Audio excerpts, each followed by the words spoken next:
संतप्त मानस शांत हूँ, जिनके गुणों के गान में बेवर्धमान महान जिन विचरे हमारे ध्यान में।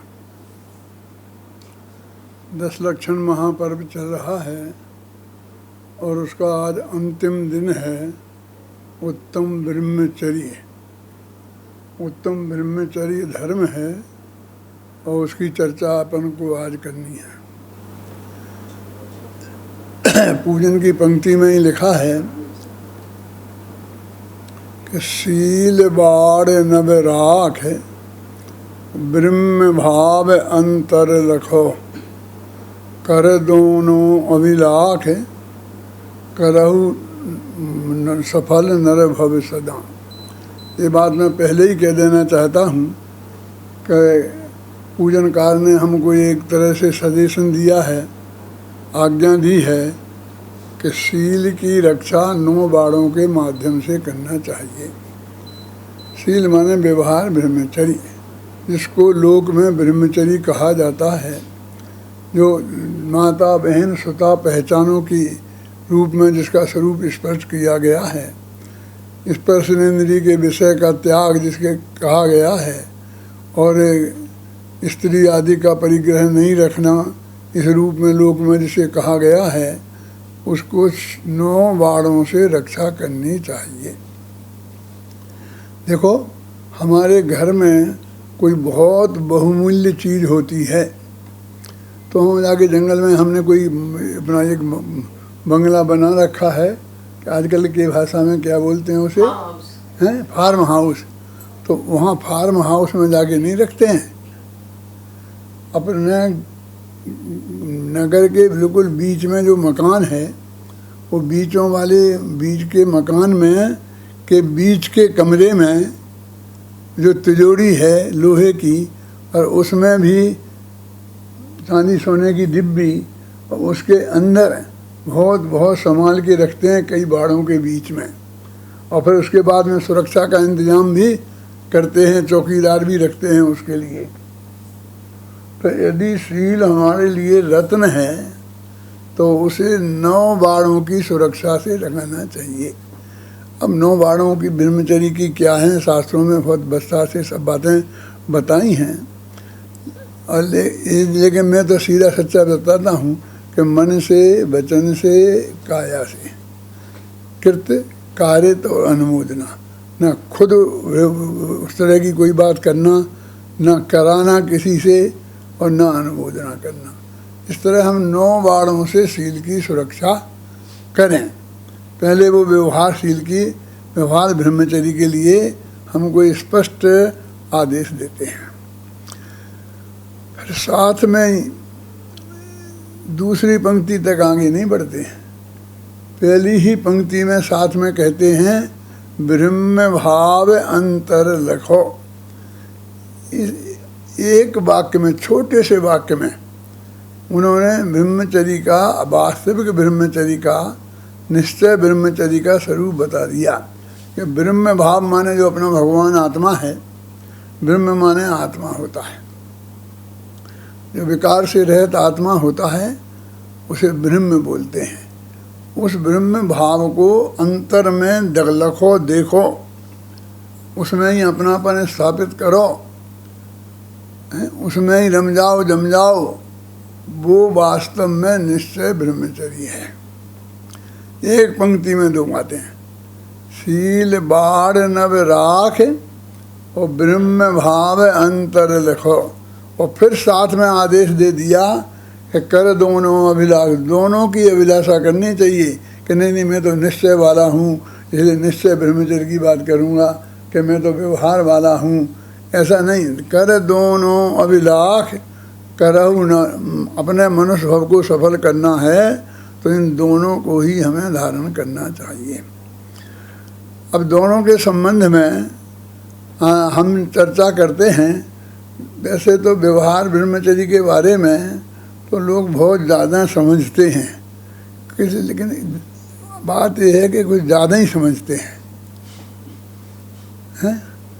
जैसे देखिए कि व्यवहार के ब्रह्मचर्य में हमने चरणानी योग का अच्छी तरह से स्वाध्याय किया है, मुनि धर्म के वर्णन का भी किया है और गृहस्थ धर्म के में किया है। अभी हम मुनिराजों की बात नहीं करते हैं। मुनिराजों की बात मुनिराज करेंगे, बहुत मुनिराज लोग करेंगे और उनसे समझना, हम उसमें नहीं उलझना चाहते हैं। लेकिन ब्रह्मचर्य जो गृहस्थों के ही निश्चय व्यवहार ब्रह्मचर्य है, तो व्यवहार ब्रह्मचर्य की कितनी मर्यादाएं हैं। ब्रह्मचर्य नाम की 7वीं प्रतिमा है और दूसरी प्रतिमा में ब्रह्मचर्य अनुव्रत होता है, माने परस्त्री का त्याग होता है, वहाँ स्वस्त्री का त्याग नहीं होता है। पूर्ण ब्रह्मचर्य की बात वहाँ कहाँ है।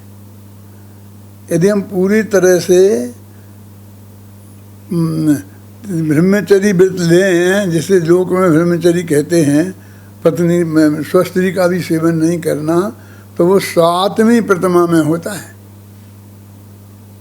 और हमें प्रतिमा जानते ही नहीं क्या होती है, प्रतिमा का स्वरूप नहीं जानते हैं, पहली भी प्रतिमा नहीं है और ब्रह्मचर्य ले लिया, बस कोरा ब्रह्मचर्य ले लिया और घर से छोड़ के चल दिए, सदरा ओढ़ लिया।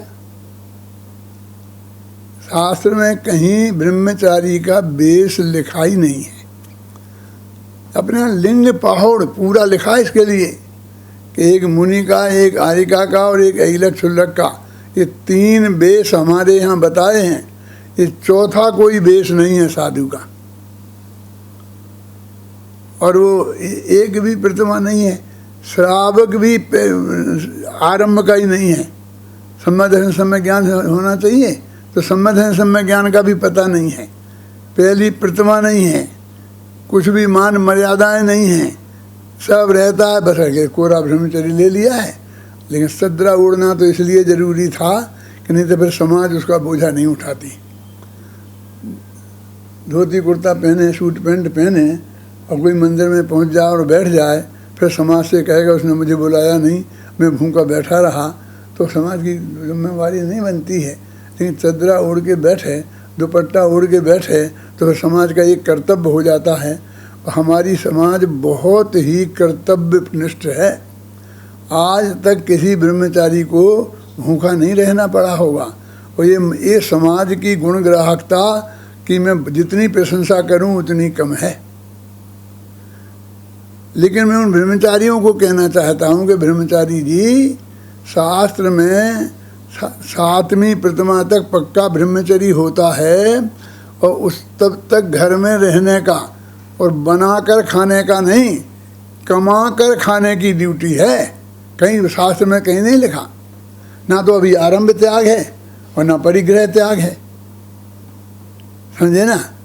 सब आपके पास संपत्ति है, बाप दादों की भी रखे हुए हो, और परिग्रह परिमाण वृत्त में आप जितनी चाहो उतनी रख सकते हो। ऐसा नहीं है नियम कि तुम इतना नहीं रखो। तुम कहो मुझे तो 1 करोड़ रखना, तो रखो। फिर तुम्हारा क्या है, तो उसमें कुछ भी मर्यादा, एक भी प्रतिमा नहीं है ना। 6वीं प्रतिमा तक रात्रि भोजन त्याग है, लेकिन ब्रह्मचर्य नहीं है 7वीं प्रतिमा है। लेकिन न केवल कोरा ब्रह्मचर्य लिया है, न कुछ नहीं लिया, चदरा ओढ़ा और हम घर से निकल गए। हमने पूछा कि आप कौन हैं, आप कौन हैं। कोई कहता है त्यागी जी हैं, कोई कहता है ब्रह्मचारी जी हैं, कोई कहता है महात्मा जी हैं, और कई नाम रखते हैं। कुछ थोड़ा अलग सा नाम चाहिए कि जिससे हमें जगत के लोग नहीं समझें। और फिर जब उनकी भाषा ऐसी बदल जाती है कि हम लोग प्रवचन करते हैं, समझाते हैं शास्त्र की बात, तो हम कहते हैं हम लोगों की ये ड्यूटी है, हमें ये समझना चाहिए, गृहस्थ को ये समझना चाहिए। तो कहें तुम लोगों की ये ड्यूटी है, तुम्हें ये समझना चाहिए। तुम्हें माने महाराज, तुम्हें माने क्या कि गृहस्थों को आप क्या हैं? नहीं, हाँ, वो अपने को गृहस्थ नहीं मानते। मैं पता, धर्म 2 ही प्रकार के हैं वीरसागर। कौन कौन से? एक मुनि धर्म और एक गृहस्थ धर्म। तो मैं आपसे पूछता हूँ कि महाराज जी, आप कौन से हैं इसमें? शास्त्र तो कहते हैं कि क्षुल्लक और एलक तक गिरस्त हैं। आर्यों के बारे में मैं कुछ कहना नहीं चाहता हूं, लेकिन क्षुल्लक एलक तो 11 प्रतिमाएं गिरस्त की हैं, 5वें गुणस्थान वाले की हैं। शास्त्र में अत्यंत स्पष्ट उल्लेख है। और अभी 11 प्रतिमा में एक भी प्रतिमा नहीं है, 11 प्रतिमाओं के नाम मालूम नहीं है, है ना। जैसे मैं कहता हूँ, मैंने एक बहन, आप कितनी प्रतिमा है? क्या की प्रतिमा? कैसी प्रतिमा?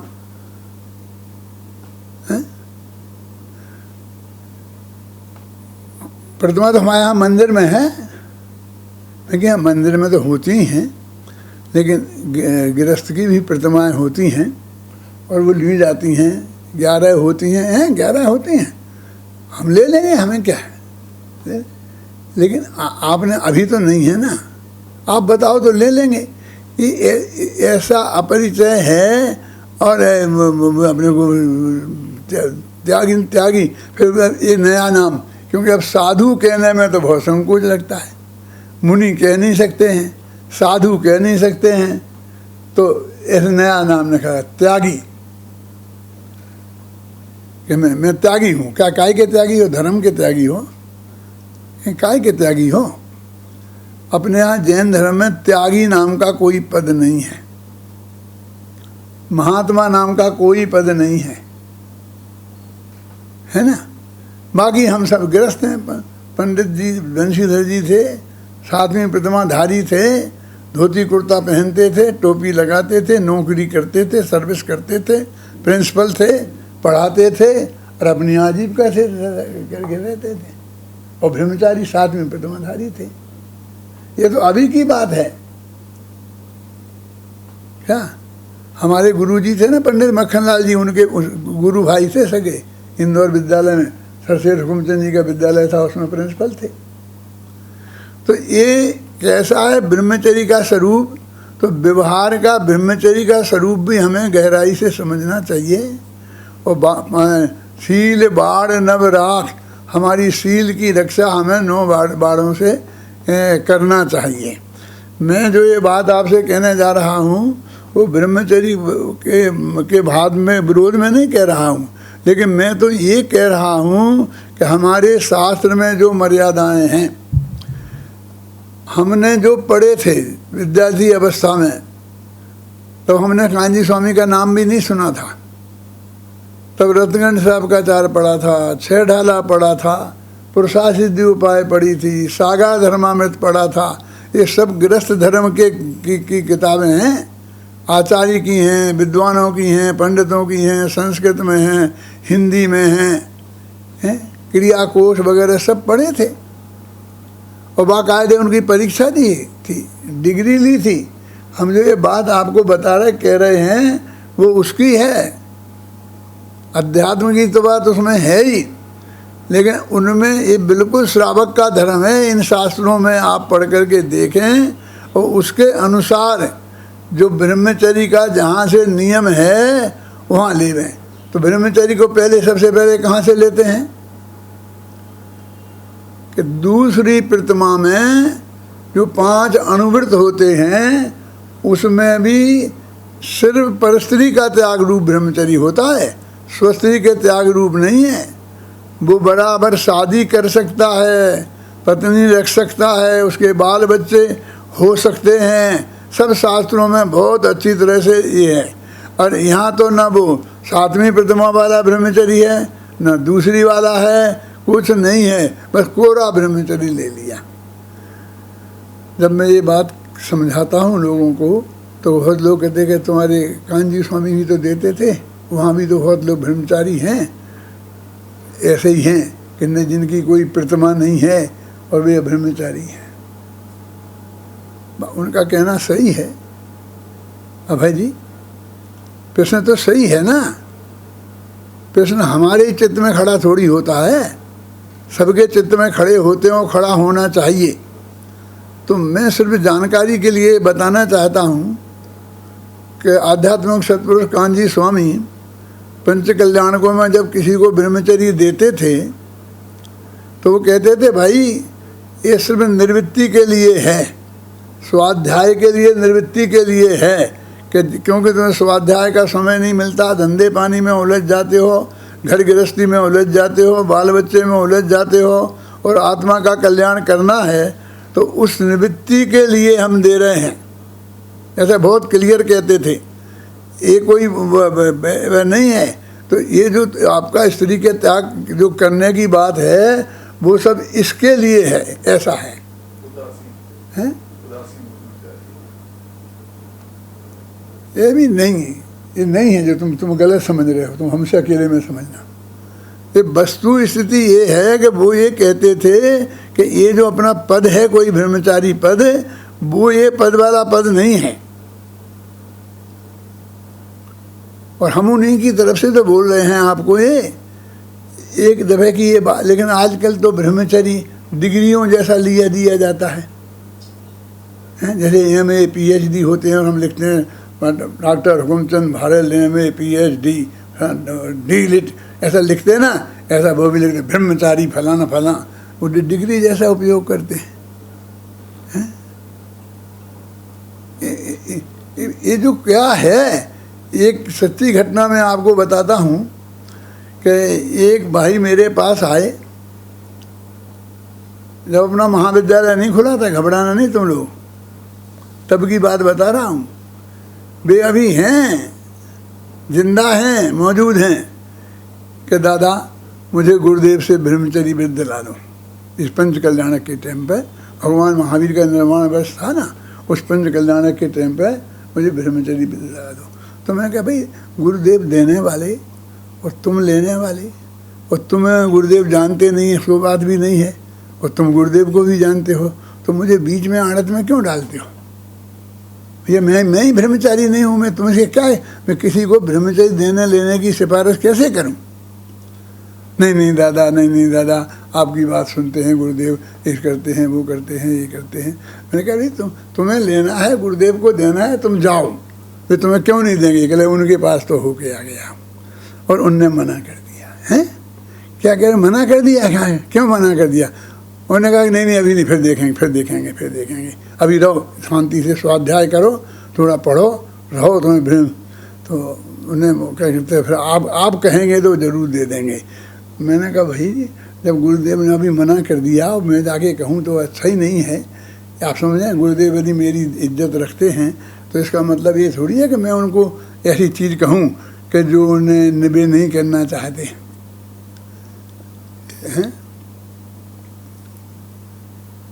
और मैंने कहा वे तुम्हें ब्रह्मचर्य से रहने से थोड़ी रोक सकते हैं क्या? तुम ब्रह्मचर्य से रहो ना, और 6 महीने बाद में तुम्हें ब्रह्मचर्य के लिए मैं सिफारिश कर दूंगा। अब आज ही तुम मना करा के आए हो और आज ही मैं तुमसे कहूँ, ये तो ठीक नहीं है। फिर बोले फिर ऐसा मौका कब आएगा? कैसा मौका कि ये पंच कल्याण का 25,000 लोग आएंगे, सबके सामने देखें, सबके सामने लेंगे, ऐसा मौका कब मिलेगा? फिर थोड़ी ऐसा पंच कल्याणक होने वाला है। तो मैंने कहा तुमको बेटा ब्रह्मचर्य नहीं चाहिए, 25,000 की भीड़ में ब्रह्मचर्य चाहिए, तुमको ब्रह्मचर्य की डिग्री चाहिए। ये 25,000 लोग देख जाएं कि तुम भी ब्रह्मचारी हो और तुम जाओ जहाँ गांव में, तो तुम्हारी भी कुछ पूजा प्रतिष्ठा शुरू हो जाए। ऐसे नहीं होता है। ये मैं भी अभी भी कह रहा हूँ आप सब लेने से, आप लोग ब्रह्मचर्य व्रत लें, रहें, स्वाध्याय करें, 24 घंटा करें, लेकिन वो जैन धर्म में ब्रह्मचर्य वाला पद नहीं है। और फिर जबकि अंदर की परिणाम तो वैसे होते नहीं हैं, अंदर में पात्रता तो वैसी होती नहीं है, तो फिर सब झंझटों में उलझते हैं।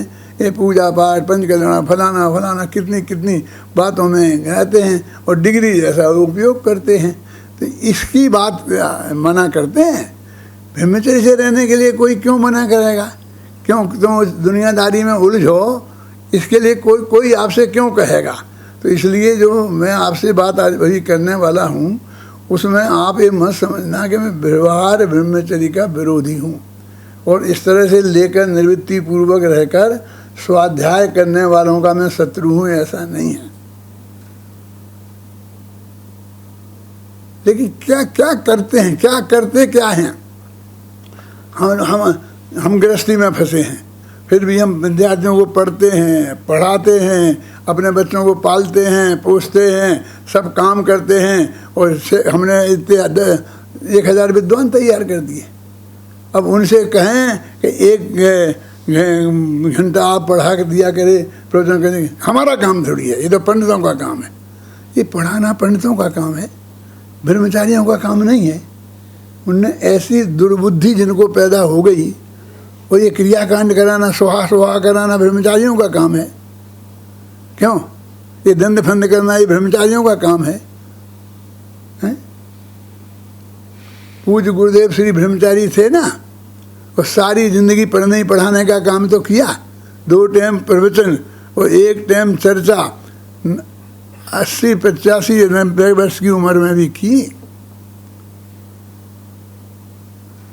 और तुम 1 टाइम प्रवचन करने में घबराते हो, 1 टाइम पढ़ाने में घबराते हो,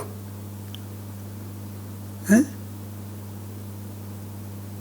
अच्छी तरह से समझना चाहिए। देखो, मैं किसी दूसरे से नहीं कह रहा हूँ, मैं अपने विद्यार्थियों से कह रहा हूँ।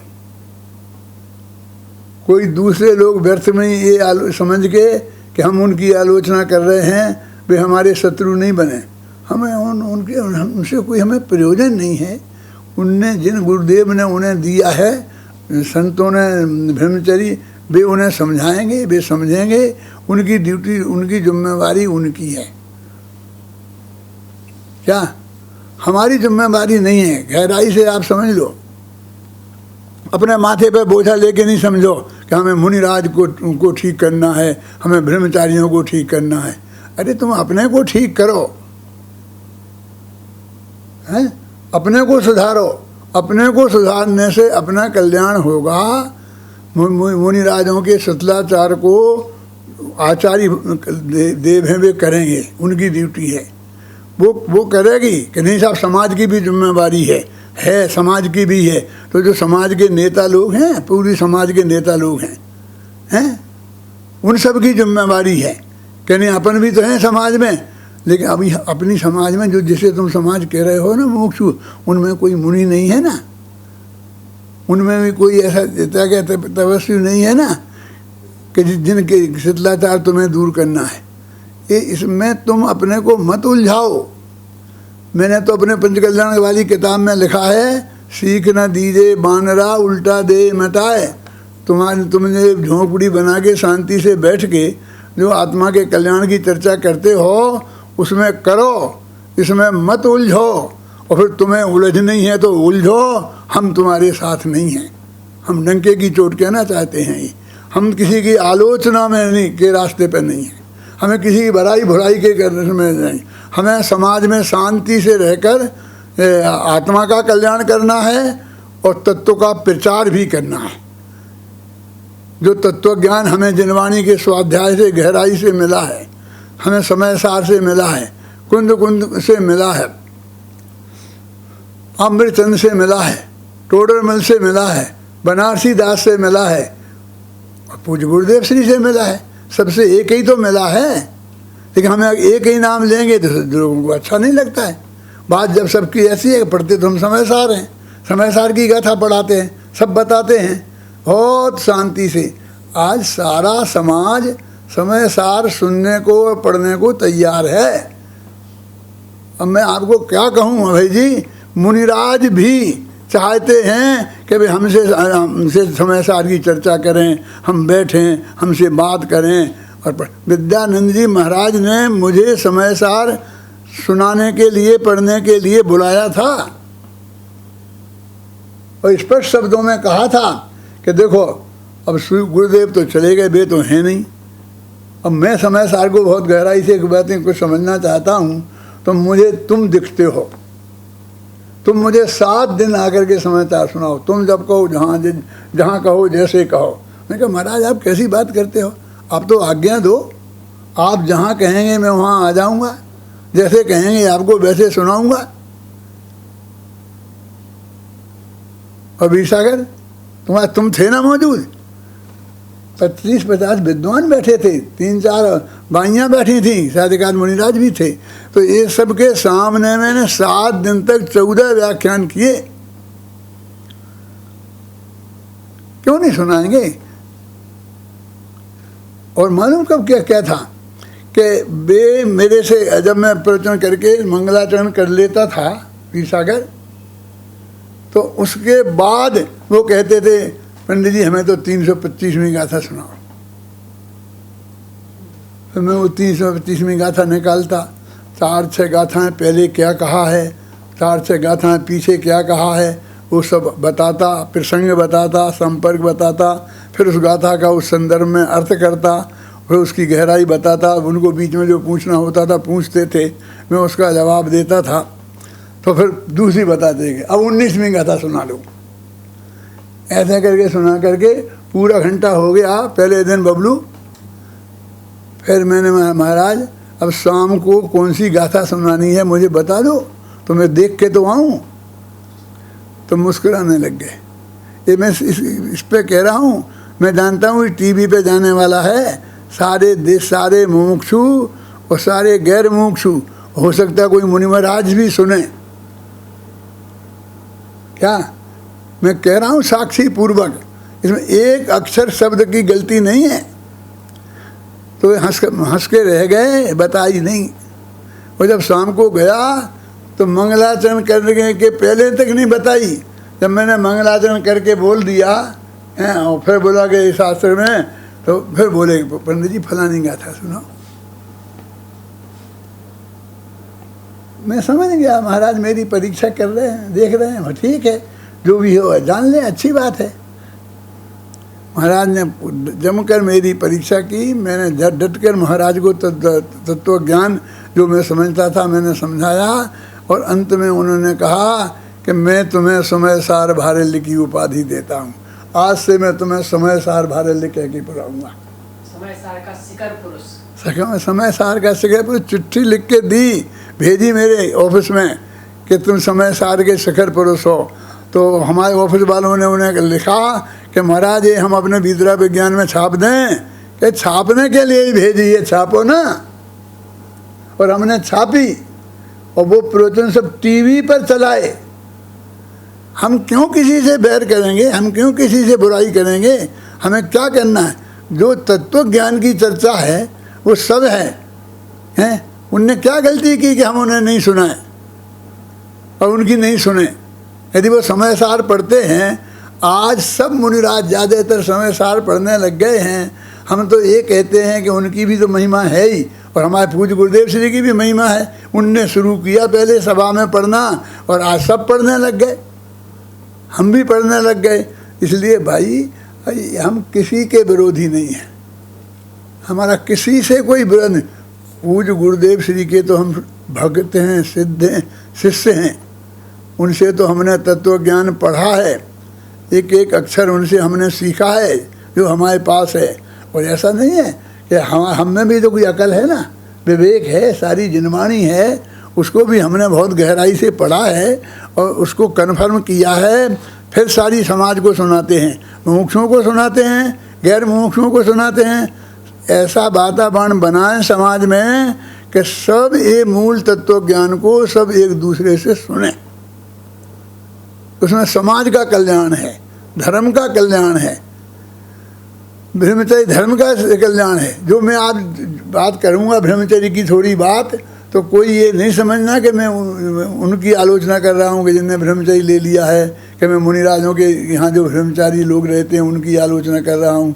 ना ये समझना, हाँ मैं अपने विद्यार्थियों की कह सकता हूँ, उन्हें जो मैंने बताया है उनमें ब्रह्मचारी भी है और गैर ब्रह्मचारी भी है, सब तरह के लोग हैं। तो जैन तत्व ज्ञान को पढ़ें। अब वो कहते हैं कि ब्रह्म भाव अंतर लिखो, अंदर में अपने शुद्धात्मा को देखना। ब्रह्म माने होता है शुद्धात्मा। आप जानते हैं इनके यहाँ भी ब्रह्मा हैं, जैनेतरों में ब्रह्मा, विष्णु और महेश। ब्रह्मा जगत के कर्ता हैं, विष्णु जगत के रक्षा करता है और महेश जगत के संहार करता है। उनके यहाँ माना जाता है ऐसा। लेकिन इन तीनों से भी जुदे एक वहाँ भी ब्रह्म है, अपने यहाँ भी है वहाँ भी है।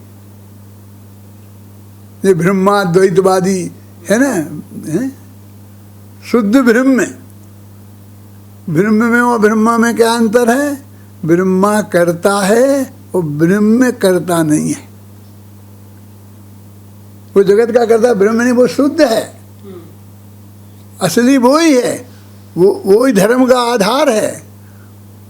ये जो सारे उसी की आराधना करने को बोलते हैं, एक कर्ता वाले ब्रह्मा की आराधना के लिए नहीं बोलते हैं। अपने आप ही एक शुद्ध ब्रह्म है, शुद्ध ब्रह्म परमात्मा शब्द ब्रह्म जनवाणी है। शुद्धात्म साधक दिशा नमो जोड़ जुग पाणी, हम तो उन्हें नमस्कार करते हैं वो शुद्ध ब्रह्म को। शब्द ब्रह्म परम ब्रह्म, शब्द ब्रह्म पर ब्रह्म में वाचक वाच्य नियोग। पंडित जी ने छापा ने लिखा कि वो शुद्ध ब्रह्म है, उसमें वो एक शब्द ब्रह्म है, ब्रह्म नाम का शब्द है, उनमें वाचक वाच्य नियोग। वो वाच्य है, वो वाचक है, तो वो भगवान आत्मा के आश्रय की बात है। चर्चा आएगी तो ब्रह्म वो ब्रह्म का नाम ही नहीं समझते हैं। अब जो ब्रह्म का नाम सुने, आत्मा के नाम से ही सुनते हैं, जिन्हें चिड़ छूटी हो वे कैसे ब्रह्मचारी हैं? मतलब आत्मा की बात सुन के आनंद आना चाहिए ना। सब जगह अब आत्मा की चर्चा हो गई, सब लोग आत्मा की बात सुनना चाहते हैं, समझे ना, सारे जगत। अभी ये देखो, हम तो समझ रहे थे ये कोरोना आ गया तो अब हमें कौन सुनेगा, अब तो हम जा ही नहीं पाएंगे। हम तो साल में 8 महीना घूमने वाले थे, गांव-गांव में जुना सुना के तत्व की बात समझने थे। जब ये तुम्हारा ये कोरोना आया, वो क्या लगा, वो कौन क्या लगाते हो तुम हैं? लॉकडाउन। उसके पहले हमारे विदेश का कार्यक्रम बना हुआ था, न्यूयॉर्क का, शिकागो का, LA का, फिर बम्बई का, दिल्ली का, कलकत्ता का, ये सारे कार्यक्रम बने थे, टिकट रखे थे खरीदे, वो सब साफ हो गए। मैंने कहा हुए हम साफ। हम क्या समझते थे कि ऐसा होगा? अरे वहाँ जाते तो हमको 1000 500 आदमी मिलते मुश्किल से, कहीं कहीं तो 100-200 ही मिलते हैं। लेकिन अभी हम जब से बोल रहे रोजाना, तो रोजाना 2000 से कम कोई रोजाना सुनता ही नहीं है। अभी भी हम ये बोल रहे हैं, अपने कमरे में बैठे हैं, आ रहा सामने, कोई हमारे सामने नहीं है, बस एक कैमरा खड़ा रखा है, हम बोल रहे हैं, ओके 2000 लोग सुन रहे, 3000 लोग सुन रहे। और वो ऐसी नहीं है अंदाजिया कि थे 100 आदमी और हमने कह दी 10,000 आदमी थे। पहले तो ऐसी गप्पे चलती थी ना, क्यों कि पंच कल्याण में बड़े मंदिर में प्रवचन था और कितना थे कि 1000 आदमी थे। वो बड़े मंदिर में 200 आदमी नहीं बनते हैं, 1000 आदमी कहाँ से थे? ऐसी नहीं है गिनती। ये तो लोग कहते हैं इस टीवी पे आ जाती है, एक आदमी खोल के सुनने बैठता है तो उसका नाम नोट हो जाता है, यानी वो बिल्कुल पक्की है। और इतने लोग सुनेंगे, हमने तो सुनी नहीं थी, हम तो बिल्कुल अधमरे जैसे ही हो गए थे और फिर जिंदा हो गए हैं। और हमारा उत्साह बढ़ गया। ये दिनवाणी सुनने वाले इतने लोग मिलेंगे तो उन्हें कौन नहीं सुनाना चाहेगा। हमने कहा भैया हम तो एक दफ़े ही सुना सकते हैं दिन में, एक दफ़े सिर्फ बोलो। कहाँ साहब एक दफ़े सुनाना, और हमारे 3 दफ़े चलते। सुबह टीवी पे चलता है आध घंटा, 6:10 से 6:40 तक अरहंत चैनल पे। उसके तत्काल बाद पूज्य गुरुदेव श्री का आता है, उसके तत्काल बाद बहन श्री का आता है, उसके तत्काल बाद राकेश गुरु जी का आता है, और फिर हमारे जैन दिगंबर मुनिराजों के भी लाइन लगी हुई है, जिनवाणी चैनल पे, इस चैनल पे, उस चैनल पे हैं। सब जगह इतनी तत्व की चर्चा हो रही है और लोग सुन रहे हैं। वो भी बिल्कुल समय सार सुनाते हैं। मैंने सुना है, सुनील सागर जी हैं, विशुद्ध सागर जी हैं, और सब अपना उनका तो सुनते ही हैं, क्या नाम जो है प्रमाण सागर जी, और ये सारी चर्चाएं होती हैं सुधा सागर जी वगैरह की। तो मेरे कहने का मतलब है कि तत्व ज्ञान का प्रचार प्रसार हो रहा है, बहुत हो रहा है।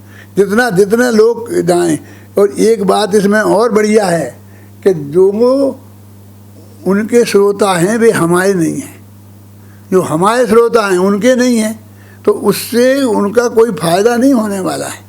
हमारा टीवी पे कार्यक्रम ख़त्म हो जाएगा तो कोई महाराज का सुनने वाला नहीं है, और महाराज का ख़त्म हो जाए तो हमारा सुनने वाला नहीं है। इसलिए बेकार की प्रतिद्वंद्विता मन में नहीं लाना। वो नए लोग सीखते हैं, उनको सीखने देना चाहिए, अवसर मिलना चाहिए, ये बढ़िया से बढ़िया। तो उत्तम ब्रह्मचर्य धर्म की चर्चा अंदर और बाहर की दोनों की होनी चाहिए ना। बाहर से भी पालन करें और अंतरंग में ब्रह्म भाव अंतर लखो, तो अंदर में वो ब्रह्म है। जब मैंने कांजी स्वामी के दर्शन नहीं किए थे, देखा नहीं था ना उनको, वो 20-21 वर्ष की उम्र का था, तब मैंने देवसार गुरु पूजन लिखी थी।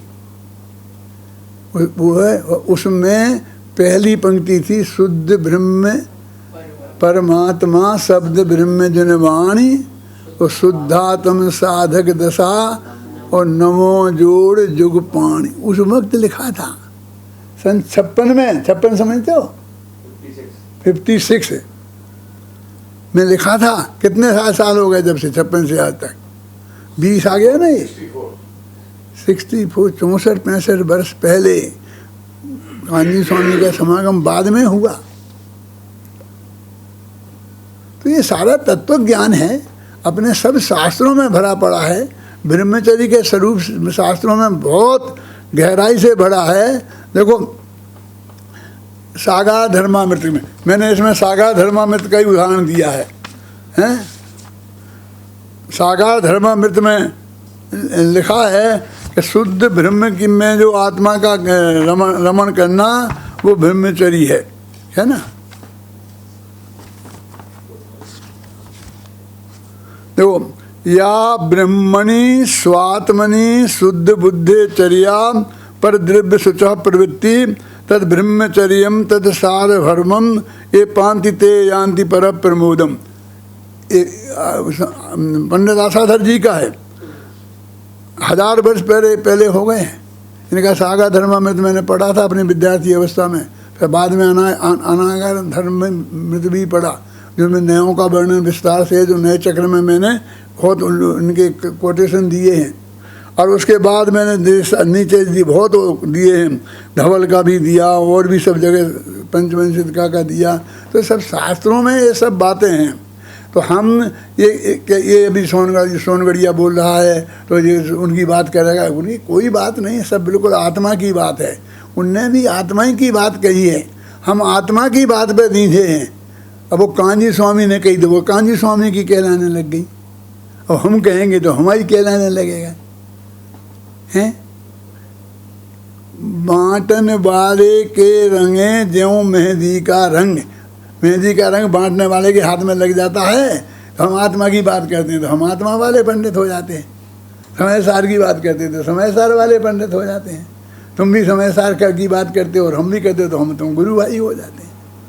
तो इसलिए कहते हैं कि हमको वो असली ब्रह्मचर्य जो है, निश्चय ब्रह्मचर्य जिसे कहते हैं, अपने आत्मा की चर्चा, आत्मा में हमारे पंडितों ने लिखा ब्रह्म भाव अंतर लिखो, अंदर में अपने भगवान आत्मा को पहचान कर, जो शास्त्रीय भाषा में, नयों की भाषा में परम शुद्ध निश्चय नय का विषय है। कौन से निश्चय व्यवहार की दृष्टि से परम शुद्ध निश्चय नय का विषय है, और द्रव्यार्थिक पर्यार्थिक नय की दृष्टि से परम भाव ग्राही शुद्ध द्रव्यार्थिक नय का विषय है। ऐसा जो भगवान आत्मा है उसमें उसे जानकर और ऐसा मानकर के यही मैं हूँ, यही मैं हूँ ऐसा मानकर और उसी में लीन होना, इसका नाम ब्रह्मचर्य है। ये निश्चय ब्रह्मचर्य है। और शील बाढ़, 9 बाढ़ों से शील की रक्षा करना, ये विचार ब्रह्मचर्य है। और दोनों को की अभिलाषा करो दोनों अभिलाष, और अपना मनुष्य सफल करना है तो इन दोनों की अभिलाषा करो। तो बोलो, कहते जब तक वो निश्चय ब्रह्मचर्य नहीं है तो इस कोरे बाहर के ब्रह्मचर्य से कोई ब्रह्मचारी नहीं होगा। ऐसा उल्टा भी है कि व्यवहार से ब्रह्मचर्य बाहर से नहीं हो और वो कहे कि मैं तो आत्मा का अनुभव करता हूँ, तो उसे ब्रह्मचारी कहो नहीं कहेंगे। दोनों होंगे तब वो ब्रह्मचारी नाम पाएगा। क्या दिक्कत है?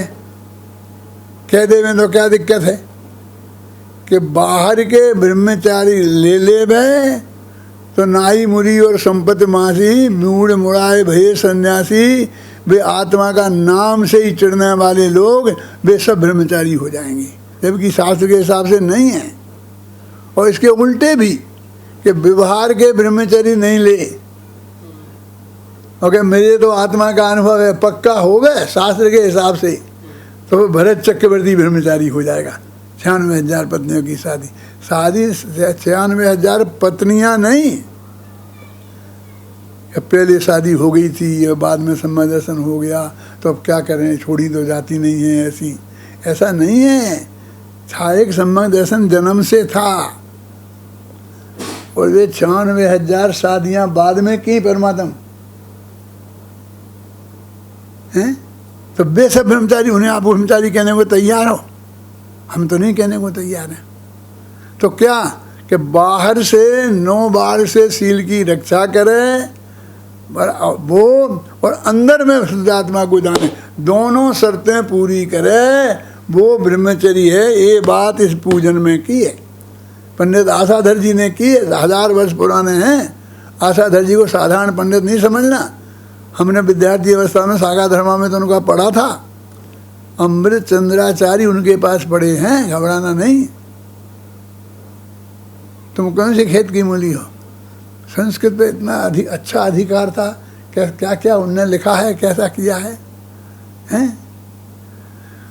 तो ये जो निश्चय और व्यवहार ब्रह्मचर्य, मुझे इस बात का विकल्प है कि ये धर्म इस ग्रुपों में से निकले और सारी समाज में, कम से कम पूरे दिगंबर समाज में तो पहुँचे, और श्वेतांबर में भी साथ में पहुँचा, तो मुझे बहुत खुशी है। मैं तो पिछले 37 साल से श्वेतांबर पर्यूषण में बम्बई लगातार जाता रहा, हर साल। और विदेश में जाता हूँ तो 80% श्वेतांबर होते हैं सुनने वाले, बुलाने वाले भी। तो लोगों ने मुझे धीरे धीरे मुझे श्वेतांबर घोषित कर दिया। कई श्वेतांबरों को बुलाने को जाता हूँ तो मैं कहता, तुम दिगंबरों को सुनाता हूँ तो तुम्हें दिगंबर नहीं हुआ? अरे हमें तो सबको सुनाना है, हर भव्य जीव को, जो सैनी पंचेंद्री है, जो भगवान के संरक्षण में जाता था, महावीर की दिव्य ध्वनि सुनने जाता था, हम वही तो बातें सुनाते हैं। कुंद ने ऐसा भेद कहाँ किया, महावीर ने ऐसा भेद कहाँ किया दिगंबर श्वेतांबर का? मुझे तो सबका बहुत वात्सल्य भाव प्राप्त है, बहुत प्रेम भाव प्राप्त है। आप जान के आश्चर्य होगा कि मैं करीब 35 साल से विदेश जाता हूँ, और वहाँ पर सब लोग मुझे दिगंबर श्वेतांबर सुनते थे, प्रेम से सुनते थे, कभी कोई झगड़ा नहीं हुआ। एक दफ़े मियामी में, अभय कुमार जी, मियामी में आप भी गए हैं ना? मैं गया हूँ कम से कम 25 बार। तो मियामी में एक जगह प्रवचन कर रहा था, तो एक श्वेतांबर भाई मेरे से बोला कि साहब हम आपसे एक बात पूछना चाहते हैं। मैंने कहा बोलो भैया क्या? कि दिगंबर श्वेतांबर में अंतर क्या है और सच्चा कौन है? ऐसा प्रश्न किया भरी सभा में, सन्नाटा छा गया। मैंने कहा भाई साहब, मैं यहाँ आता हूँ और बहुत बढ़िया बातें महावीर की तत्व ज्ञान की आपको सुनाता हूँ, आपको अच्छा नहीं लगता? लेकिन आपका कह रहे, हम तो हमेशा सुनते हैं आपकी, अच्छा नहीं लगता, आप कैसी बात कह रहे हैं? हमने तो एक व्याख्यान आपका नहीं छोड़ा। तो फिर ऐसा प्रश्न क्यों करते हैं? आप नहीं जानते हैं कि मैं दिगंबर हूँ, कट्टर दिगंबर हूँ, तो मैं किस धर्म को सच्चा मानता हूँ? आप मेरे से क्यों कुछ कहलवाना चाहते हो? आप जानते नहीं हो। और जो मैं आपको बता रहा हूँ, अब इससे जाना कि नहीं जाना आपने कि मैं क्या हूँ? नहीं, हमें आप अंतर बता दो। मैं कहा देखो, अंतर तुम सुन नहीं सकते हो, सच्चा जानना चाहते हो, जो सच्चा मैं जानता हूँ, मैं मानता हूँ, वो जानना चाहते हो? यहाँ जानना चाहते हैं। मैंने कहा देखो अगली साल नहीं बुलाओगे, सोच लो। कि वे सब लोग बोले कि साहब आप कैसी बात करते हो, हम तो आपको मरते दम तक छोड़ने वाले नहीं हैं, आप हमें बताओ निश्चिंत होके, बिल्कुल कोई विकल्प नहीं करो, सच्ची बात बता रहा हूँ मैं आपको। वो लोग अभी वहाँ मौजूद होंगे जो मेरे श्रोता थे क्या। तो मैंने बिल्कुल पूरा एक एक शब्द सुनाया और वो भी सब बताया कि ये अंतर क्यों आ गया स्त्री मुक्ति में, केवली कबलाहार में, एकादश जने, इसका अर्थ भी बताया। उसके दोनों अर्थ दिगंबर क्या करते हैं वो भी बताया, श्वेतांबर क्या करते हैं वे भी बताया। वो जब स्त्री मुक्ति मान ली श्वेतांबर ने तो फिर वो मल्लीनाथ पुरुष से औरत हो गए, वो सब मैंने बताई बिल्कुल निश्चिंताई से, जैसे कि मैं अपने समझ लो घर में ही बैठे बोल रहा हूँ। उनमें वो एक आदमी खड़े होके बोला कि साहब आप बात तो ठीक कहते हैं। क्यों? तो बोला कि यदि स्त्री और दोनों पुरुष दोनों तीर्थंकर हो सकते हैं तो फिर एक ही क्यों हुए? 24 में 23 पुरुष और एक महिला, ये अन्याय नहीं है? फिर 12-12 होना चाहिए, 11-13 हो जाते, इतनी तो बर्दाश्त कर लेते। लगता तो ये है कि ये नहीं है, ऐसा बोल रहे भरी सभा में, और सब सन्नाटा छा गया। अब मुझको दूसरी साल का हर साल बुलाया, आधा सुनते हैं, सब सुनते हैं बहुत प्रेम से, सत्य साहब सब सुनना चाहते हैं, समझना चाहते हैं। आप राग द्वेष पूर्वक मत कहो। अभय जी आप समझ रहे हैं कि मैं कुछ पथभ्रष्ट हो गया हूँ, लेकिन मैं ये कहता हूँ कि मैं वो वातावरण बनाना चाहता हूँ तुम्हारे लिए, मेरे अपने विद्यार्थियों के लिए, कि वे में जो मेन तत्व ज्ञान उनको प्राप्त हुआ है महाभाग्य से, उनने सीखा है और मैंने जीवन उसमें लगाया है, गुरुदेव श्री से मुझे प्राप्त हुआ है, ख्याल में आई ना, वो जन जन तक पहुँचे, सब लोग उनके प्रेम से सुने उनकी बात को, कहीं कोई भेदभाव खड़ा नहीं हो, हैं? मुझे कहते हैं मैं अभी हमने पर्यूषण में क्या कहाँ गया वो क्या वो कहते हैं मोटानी, हाँ विपुल, क्या वहाँ आया तो मुझसे बोले कि दादा अब इस साल तो कैसे होगा पर्यूषण का? मैंने कहा हो जाएगा, हम तो कर रहे हैं ना, इस क्या ये क्या बोलते तुम इसे ऑनलाइन कर हो जाएगा प्रवचन। तो उनने हमें वो बनाया लगाया और उस पर लिख दिया, ऊपर लिखते दिगंबर श्वेतांबर मटी जैन बनो, ऐसा बोर्ड लगा दिया। लोग कहने लगे ये तो श्वेतांबर दिगंबर मटी श्वेतांबर बनो, ये श्वेतांबर, क्योंकि वो सबने देखा, तब तो अकेला वहीं होता था, बम्बई में रहता था, सब लोग सुनते थे, हैं?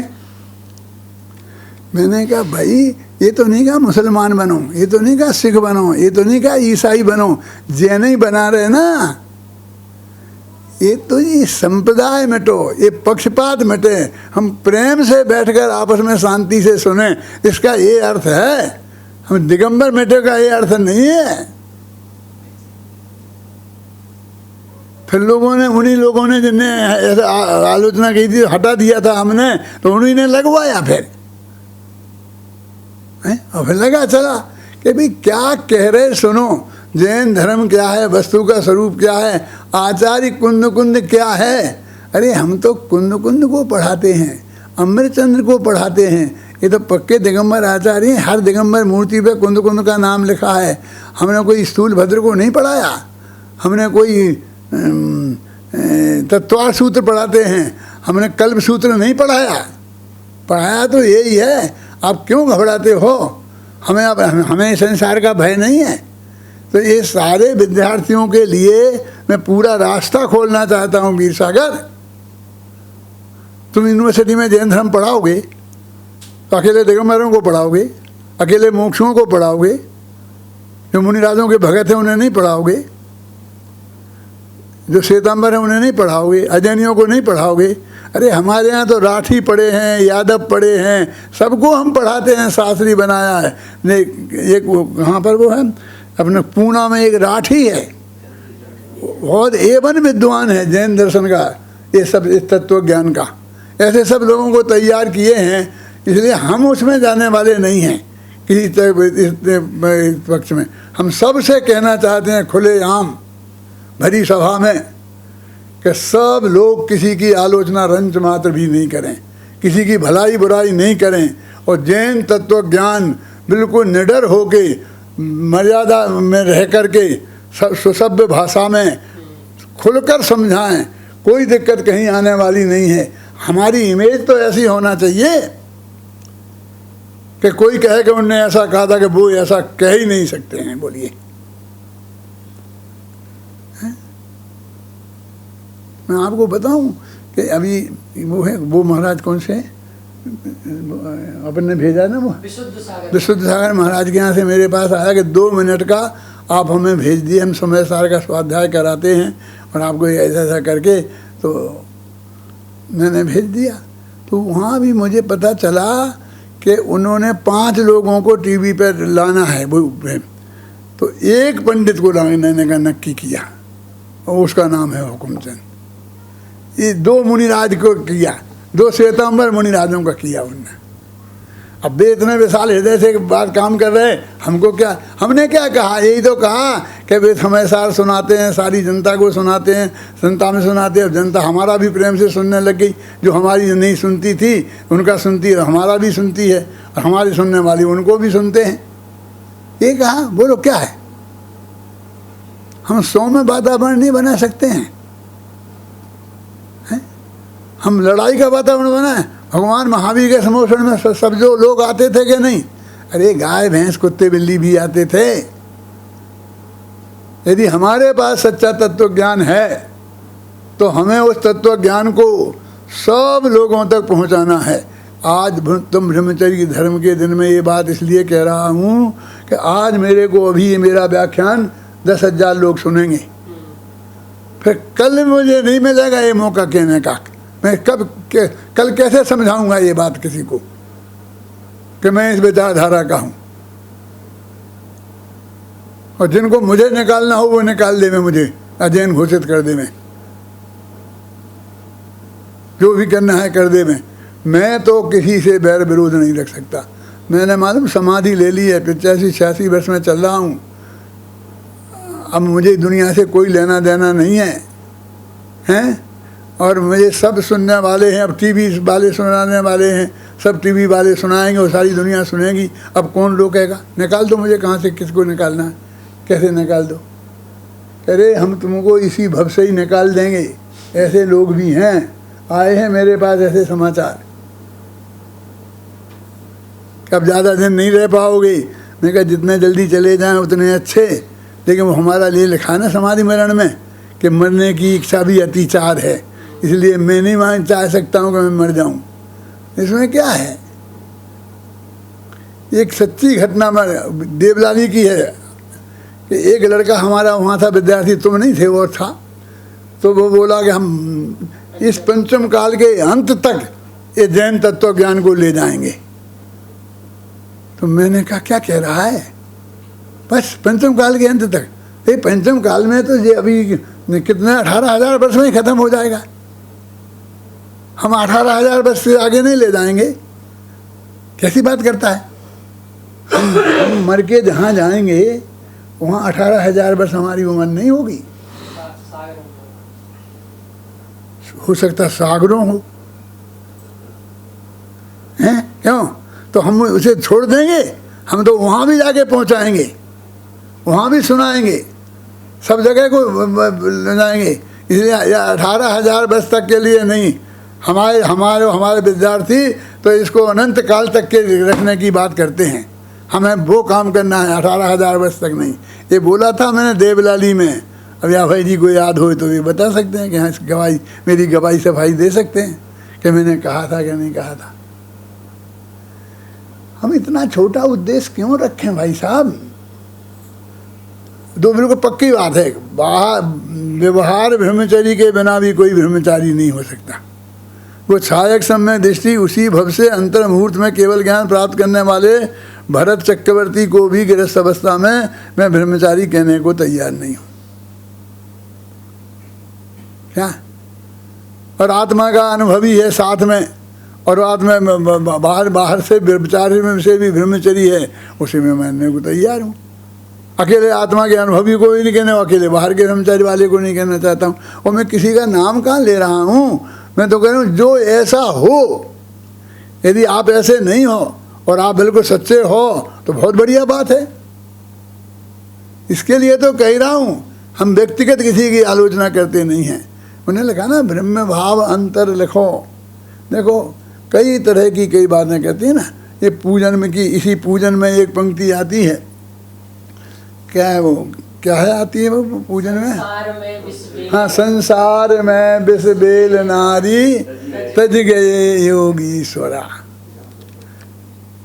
एक पंडित ने, बहुत बड़े पंडित ने कहा कि ये स्त्रियों के विरोधी थे और ऐसा थे, और उन्हें सुधार दिए थे किसी ने। तो तुम्हारी दिल्ली की बात कह रहा हूँ, कहाँ वो कि मायाचारी विथीणम, माया स्त्रियों में जैसे मायाचार, मायाचार नहीं है मातृकाचार है।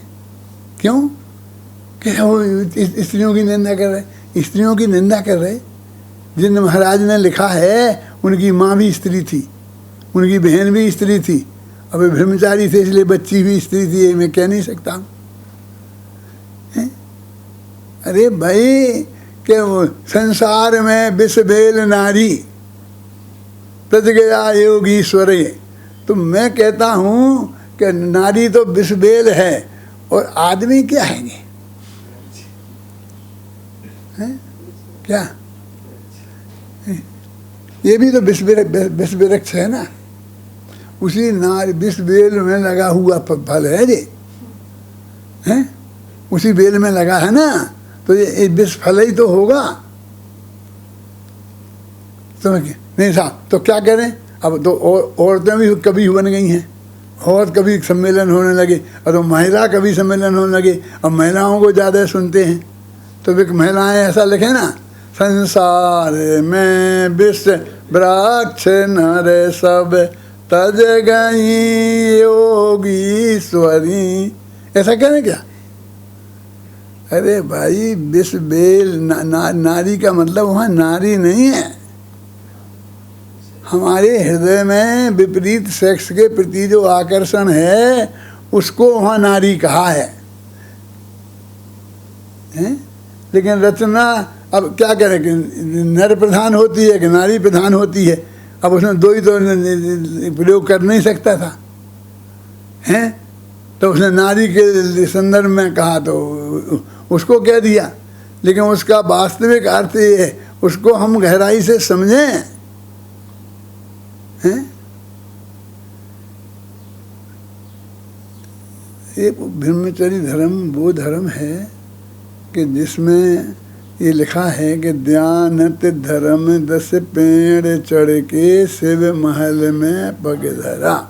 ध्यानत कवि कहते हैं कि 10 कदम माने उत्तम क्षमा मार्दा वादा भी 10 कदम है ना, पेड़ माने सीढ़ियाँ, 10 पेड़ चढ़ के और अगला कदम मोक्ष में पड़ने वाला है। ब्रह्मचारी जी, अब आपका अगला कदम मोक्ष में पड़ना चाहिए। लक्षण तो ऐसे दिख रहा है कि नरक में पड़े, हैं? लड़ने को तैयार, मरने को तैयार। मुझे सरदार जी क्यों मूछ क्यों हंस रहे हो? मेरे तो है ही नहीं।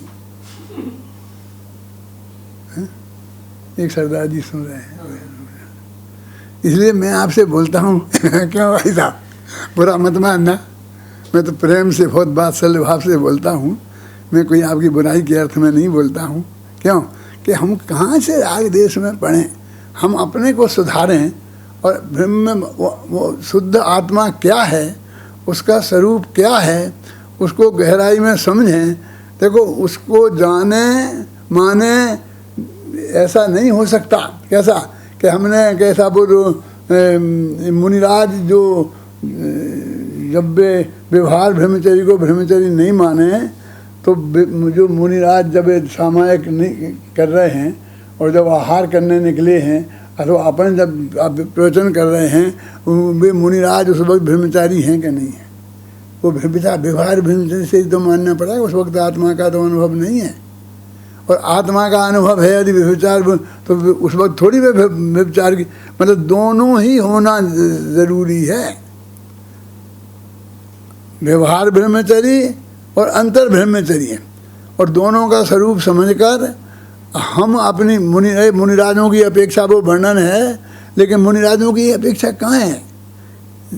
तत्वासूत्र में तो लिखा है क्या, सा गुप्ति समझ धर्मानुपेक्षा परिसर जय चारित्रयी, आया ना कि मुनियों की अपेक्षा वर्णन है।